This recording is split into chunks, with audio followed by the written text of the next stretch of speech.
Welcome to the Loaded Goat. I'm Aaron. And today I'm going by Christopher. Because we also have Chris Hudson here, the writer, director, and editor of The Mayberry Effect, the documentary about the impact of the Andy Griffith Show. And welcome. Thank you for being here. Thanks for having me. Yeah, excited to be here. Today we're breaking down Barney and the Cave Rescue, an episode where Andy... Say breaking down. Wow. Foreshadowing what's going to happen here. Yeah. Sorry. Too hot to leave on the table. Go ahead, Aaron. Yeah, we're breaking down an episode, Barney and the Cave Rescue, where Andy and Helen get trapped in a cave and come across a bunch of subhumanoid cannibals and have to fight for their lives. Actually, that's the plot of another movie called The Descent. This one ends on a little happier note. We'll see. We'll see. But before we get started, we have a question from Gil Butcher from Jane Lou, West Virginia. And his message says, longtime Andy Griffith fan here, and I feel your podcast is the most enjoyable on Mayberry. I honestly play the DVDs every night just to relax and go to sleep. I think my wife has some sort of Stockholm syndrome because she went from not being a fan to enjoying it as much as I do. Christopher, I think you may have a level of Stockholm syndrome on that front too. Yeah, for sure. Yes. But if only I got to go to sleep, next to you every night. Every night watching the Andy Griffith Show. That would be. I'd really have to double up on my melatonin. That's for sure. Yeah.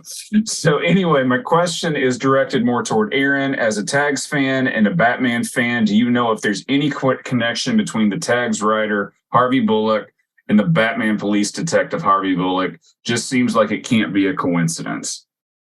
And for those of you who aren't aware, Harvey Bullock is basically the sleazy detective, big detective who works for the Gotham City Police Department.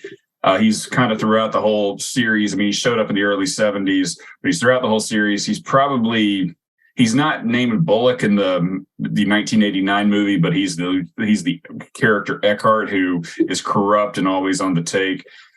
I will say that in looking at this, I've looked online, I've looked through here, and it is generally said that the character of Harvey Bullock was named in honor of the writer Harvey Bullock.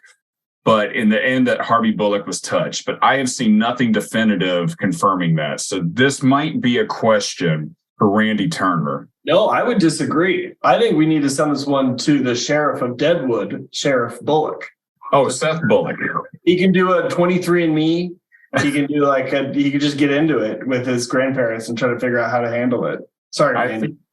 I think, but aren't you and Randy hanging out this week? And I figured you guys were going out for ice cream or something. No, not this weekend. He had to go upstate to tend to his chicken farm, but otherwise. Okay. All right. Well, keep me posted on that. But yeah, until then, maybe Seth Bullock, who's been dead for over 100 years, could help us out with this. Sounds good. Yeah. But in coincidence, this episode is written by Harvey Bullock, and it first aired on January 6, 1964. And we open with Andy on the phone with Helen talking about pies she is making for the picnic that they're all going to go to. And it turns out that, Barney, Thelma Lou, Helen, and Andy are going to go. And they're basically going to shut the jail. They're going to basically just leave work, and they're going to leave the town in safe hands because Gomer will be watching things. Quick, can I do a little, just to bring Chris into this a little bit? Let's go ahead and say our favorite picnic item. Like, you're packing a picnic, what are you bringing? Or what are you most excited about? You get one thing. I'm a big cheese and cracker fan. Oh, wow. That's very sophisticated. Very. Good for you. Aaron? I'm always just a fan of an awesome sandwich, whether it's prepared or whether I picked it up from the store. Okay. I'm feeling potato salad. Yeah. I'm going to do that right now. Good choice. Thank you. This message was brought to you by Aaron. Thanks. But so Barney is going through everything, including the numbers for the cells. And Andy says all that Gomer will have to do is answer the phone, but Barney is still insistent on basically making everything, work. And this is one where you watch the show and you watch it over and over, and it is one where you are just always a little bit like, Barney, settle down. And I have always been curious, like in interviewing folks and talking about how Barney Fife is viewed. Do you think there is a consensus, or do you think the fans you've spoken with just all see him in different ways? I definitely think fans see him in different ways. I mean, some I can talk to think he's overzealous and just too much to watch. Others, all they're doing is just laughing the entire time. So, yeah, I think it's a good question of what you bring into that character yourself. So, what do you need that day? Do you need somebody to lighten you up, or are you just shaking your head at somebody and just kind of judging him, whatever? So, yeah, he was pretty overzealous in that jail cell number 1 and number 2, making sure that information got across. Yeah. So I'm going to say that I totally understood this. Can you imagine committing to your job as much as Barney Fife does? It's his whole identity about who he is. Then someone walks through and says it's not that hard, right? You'd be like, no, this is my life's work. This is my craft. I'm very, very deliberate about all these pieces. That I get where he's coming from. He's like, no, this is more art. This is art and science. It's not just answering the phone, Gomer. But I wonder how much he believed in Gomer at that time. I mean, he was really, hammering Gomer with it. So yeah, that's true. Yeah, we're seeing some cracks in their relationship. Well, I think the thing of it is anytime you're turning things over to Gomer to run things, I think there's a couple of things going on here. You got Barney saying we've got all of these things we have to do. And you've got Andy who's got to walk a fine line, like you said. He doesn't want to belittle the job that Barney does, but he's also got to keep things very simple in putting Gomer in a position to watch things. I mean, that's the other challenge. I feel that. It's a tough position to be in. Also, on the day of the like if I'm doing a heist, I'm doing it on the day of the picnic, the community picnic. So there is a heightened security issue. You remember that one where those 2 guys were going to case the town and they just kept laughing all the time, going, they're out there, they're so stupid. I mean, this would be like, they're going on a picnic, we're going to rob the town. Exactly. Yeah. So later in town, Andy sees Mr. Meldrum opening up the bank on a Saturday to do work for the bank examiner. He has a cold, and apparently a really bad cold, because he's got his hand just buried in his head just buried in his handkerchief. And Barney and Gomer then walk by and then think the bank is about to be robbed. And Barney charges them with his gun, just his gun is just completely out. And then he's like, we're going to stop him. And then he realizes what happened and he sees Mr. Meldrum. And everybody has a good laugh at him. And Andy runs them off. And it is one where you watch this. This is always like, what do you bring, to your point, Chris Hudson? Sorry, I'm referring to you by your full name. I just want to make it clear who I'm speaking to. Where you do, it is like, what are you feeling that day? Because I watched this today and I'm kind of like, yeah, Barney was in the right. You just don't come out, as you say, guns blazing. You just walk over and kind of get a sense of what's going on before you do anything else. I was impressed by how fast he got his bullet into his gun this time. Yeah. I mean, he was on it. So yeah, he was. He moved quickly. I mean, if there had been a robbery in place, he would have just completely shut it down. I would say, though, that like what's the banker's name? Mr. Meldrum. He's not looking forward to his day with the state auditors. Like, he's probably kind of welcomes this. He's like, yeah, let's get tied up in court for a little bit. Then it's Sunday. Then they're not going to want to do this. They're rebooked on Monday. We'll go on all the way through. And then maybe I can buy some time to get on the schedule a little bit later. I mean, that's how I would have felt. I mean, Mr. Meldrum has never really been one to have a whole lot of patience for Barney Fife. Yeah. All right. But he'd be put in that fan category that you're in, where you were just annoyed. That's right. So back at the jail, Andy finds Barney feeling dejected and saying he's not going to go to the picnic because he's got too much to do to get away. And then Andy tells him he did the right thing to stop the robbery, even though it wasn't one, but the people in the town really thinks he's on his toes. Obviously, this is not true. But he sways Barney, who says he'll go. But then Opie comes in saying how everyone in town is having a good laugh over what happened, and Barney's confidence is shattered. But Andy still convinces him to go. Who are these new guys that are leading the razzing charge? Because they were kind of costumed out anachronistically. They didn't seem to fit. And I hadn't seen that before. I mean, it's just, that is one thing. And I don't know if it is not something I don't think you see it as much today, But they're really, I would imagine, definitely in the 1930s when this is kind of supposed to be set up, and often in the 1960s, there were just people who sat in, especially older folks who sat in town and just hung out and watched people and just kind of watch what other people were doing. And so that's kind of what they seem to be, is just two guys who don't have much else going on, joking around. Yeah, okay. And at the picnic, they are trying to find a place away from the rest of the others. Thelma Lou holds out the fried chicken, saying whoever wants some should hold up their hands. And then she goes, and then hands up. And then Barney gets all upset and dejected. And then Andy decides to go explore the old cave, and Barney doesn't want to go, but Andy and Helen do. And Thelma Lou is just not happy at all. I'm surprised that Helen was so into this. Ever since the grading scenario, I'm anti-Helen. I think that she handled that poorly, and so I just don't have a lot of patience for her. So I thought I've just been referring to her as no fun Helen, starting right now. You're going to have to buck up here, because the next 4 seasons are going to be kind of difficult for you. I'll just have to say that. I mean, she's here. She's here. She's his girlfriend. She's not going anywhere. Oh, wow. Okay. I think you need to expect to get some emails and stuff too now. I'm definitely going to get some emails. But as I think you learned, I don't check the email inbox very often. So now checks the email inbox me. So this is what is it they call it? The consequence of competence. I mean, you just don't do your job, so I take it on. That's great. So yeah, I am a little bit. That is funny though. You're like, who wants to go in the cave? I can't imagine saying to my wife, "Hey, I want to go in this old cave I haven't been in since I was a little kid. I don't really know my way around that much, but let's go." Yeah. They would never do that because they collapse. Yeah, they do. Like in that movie, The Descent, that I was telling you about with the subhumanoid cannibals. And so all the exteriors for this are shot at Franklin Canyon, where the opening credits were filmed. But the interiors were filmed on a set. In the cave, Andy is telling an old story about how 2 Native American lovers got lost. And then he shows Helen the echo. Some of this writing in this cave sequence seems very random, but Harvey Bullock said that a lot of it was added after the script to the script that he turned in. So I wonder if it was just added on the flyer in the writer's room. I think sometimes they kind of adjust things on set.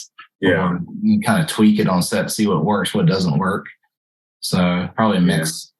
Yeah. That would make sense, and especially on something like with an echo or just, tweaking around. But I'm kind of curious too about, on a production tech nerd side of things, how they were doing the echo for the show back then. I mean, just what they were able to do technically. That is a good point, because I mean, I've heard of. I wonder if there was something, because I mean, if you would watch these movies, like old Westerns or old movies where somebody would yell into an open field, they would do an echo, but I don't know what the technique was for doing that. I don't know if you had to, I would wonder if you almost had to take a track and layer it and layer it and layer it and add just different effects to it or different volumes to it just to give it that feel. I don't really know. And I know a little bit about audio, but I don't know how you would actually do an echo like that. I know it's much easier today to do it than it was back then. So their process and what they had to run it through, I'm very curious about the production side of it. I would assume today, do you just take 2 computers on Zoom and then take them both off mute and then see what happens? Is that how you do it? They could, I guess. There's so many. I went to college for television production, and they made yeah. Huh. How'd it work out? Video production. I'm a writer, so some skills came over, some skills did not. But I worked in television news for a couple of years, and I've produced some videos for the places that I worked before I became a writer. But it was just funny. All the technical aspects of what we were learning. The Avid editor at that point was the state of the art $60,000 to 6-figure setup, where you could do all of these bells and whistles, and everything else was just kind of second best. And now I would argue that pretty much your MacBook Air with iMovie has most of the same tools that an Avid editor probably has. My phone has more than I had starting off in television. Yeah. 20 plus years ago. It's amazing how much has changed. Yeah, for sure.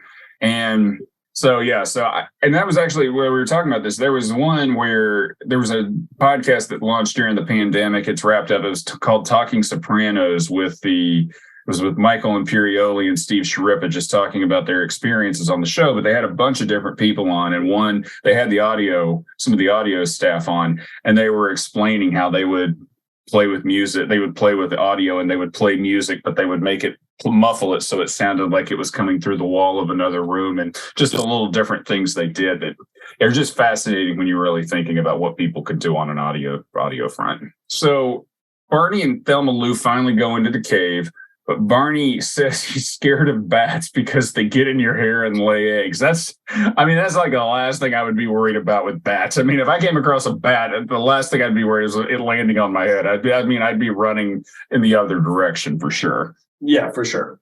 Yeah. And so deeper in the cave, one side of the cave wall caves in, trapping Andy and Helen. And Barney and Thelma Lou make it out, but Barney realizes they're trapped. And he says they're buried alive as we go to commercial, which they technically are. But that sounds, all things considered, that's a very intense thing to go to. Although the idea of being trapped in a cave is probably one of the scariest things for me to fathom. Totally. Unbelievably scary. Barney's a red line guy, though. I wasn't surprised that he went to the max on this. That's why we love him. Yeah. So since we're in the break, I just wanted to note this episode's production and artwork are managed by Pod Machine, who does great work at a great rate. If you want to learn more about this service, go to podmachine.com. You can also get a 10% discount by entering Loaded Goat in the promo code section if you purchase one of their plans. After the break, Andy and Helen are trapped and Helen is scared. And Andy still has the flashlight, so they start moving. And Barney, in the meantime, is kind of going DEFCON 4 to get them out of there, and he's organizing a search party. But wouldn't you know it, it doesn't take long, and Andy and Helen make it out of the cave pretty fast. And they are filthy, and Helen wants to go back to town to change clothes, and they hitch a ride. Now, the funny thing on this is like, as I think more about this, I understand that you don't want to show up being dirty and grimy, but I also am a little bit like, this is before the day and age of cell phones. I mean, the least they could have done is swung back around and said, hey, guys, we're okay. We're going to go to town and clean up. I had the exact same thought and reaction too, going, instead of going left, why don't you get back right to where I think y'all came from, where everybody else was? But yeah. And you got a car waiting for you if you want to do that. Yeah. And it's not like Helen looks like she's been, it's like Hollywood dirty, where it's like you're dirty, but you still look great, even though you've got a little grime on you. I would have completely gone to the picnic and told everybody about how the cave collapsed on me. Oh, I think that's maybe more what Barney would have done. It's a little bit more of that high drama. The other piece that I wanted to say is when they flagged down the guy for the ride into town, I kind of think that the driver expected them to get in the bed of the truck. They're dirty. He doesn't want them in the cab, and then they get in the cab. I'm like, no. You're back with the pigs. It was a simpler time. It was a nicer, more peaceful, gentler time, Christopher, where even if you were disgusting, a person would let you in the front seat of his truck. Exactly. But it wasn't even an explanation of, hi, I'm the sheriff of this county. It was, you going into town? And just jumped in. Yeah. So it was happened really fast. Yeah. And I mean, I guess that is the thing, is maybe in the 60s, picking up a hitchhiker was still okay, but by the time, I think you had all these horror stories in the 70s, and then by the 80s, it was like, whatever you do not pick up a hitchhiker.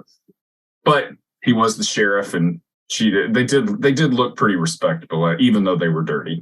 So back at Helen's, Andy is listening to the radio while Helen cleans up, and she comes out, and Andy's about to go home and clean up. I mean, this is kind of like, even if Barney and Thelma Lou are still just sitting on the blanket, you figure that at some point they're gonna be like, hey, where are Andy and Helen? Where did they go? And and they hear a radio bulletin that Barney is organizing a rescue, and decide that Barney will be humiliated if they just show up. So they decide to go back into the cave just so he can save face, which is very, very kind.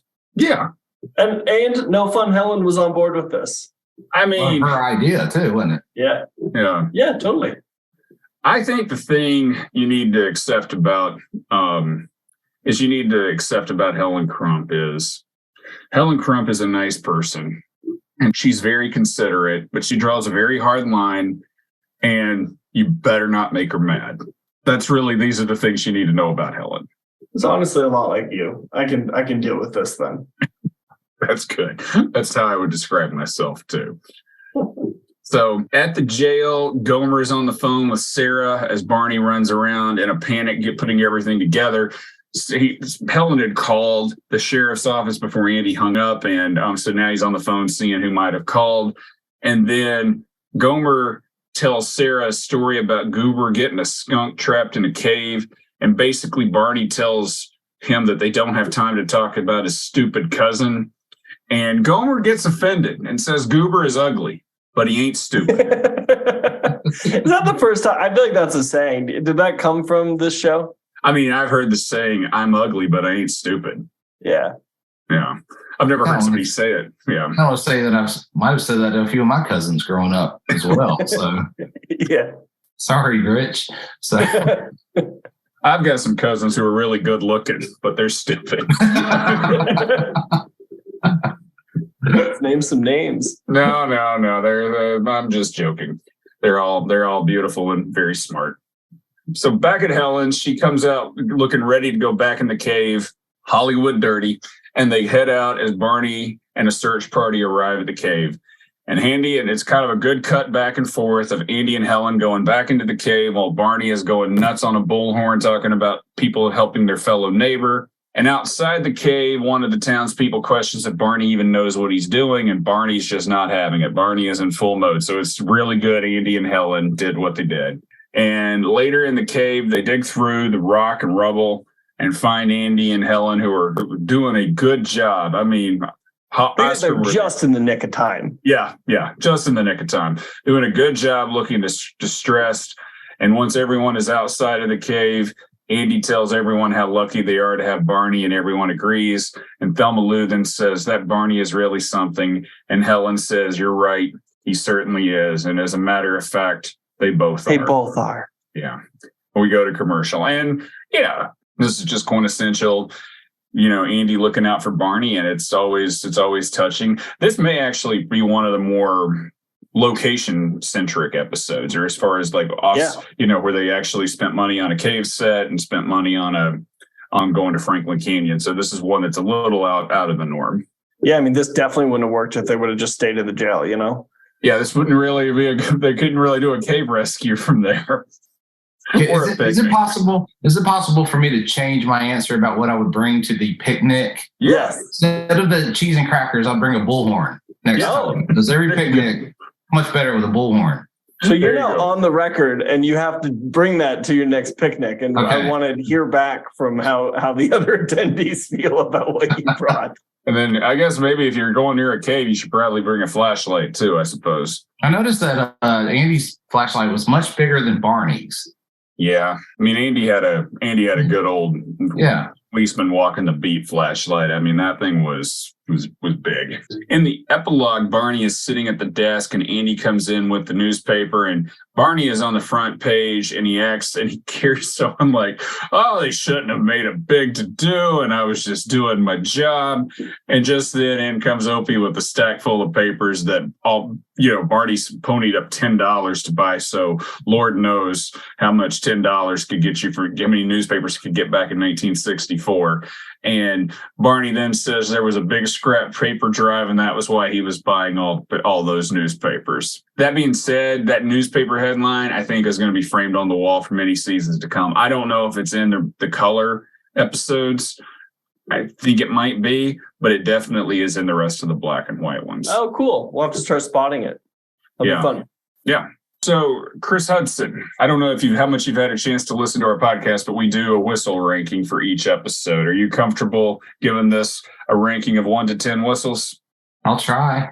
Sure. Well, some people Randy always abstains because he gives them all 10 whistles. Yeah. Oh, okay. Yeah. So we have some. It's not that hard. I didn't mean like, are you comfortable? Like, does your brain have the capacity to rank this episode? I just meant some fans are like, I can't rank them. They're all equally great. But I think there are some that are better than others. I will give this 8. I'm at an 8 too. There you go. Great.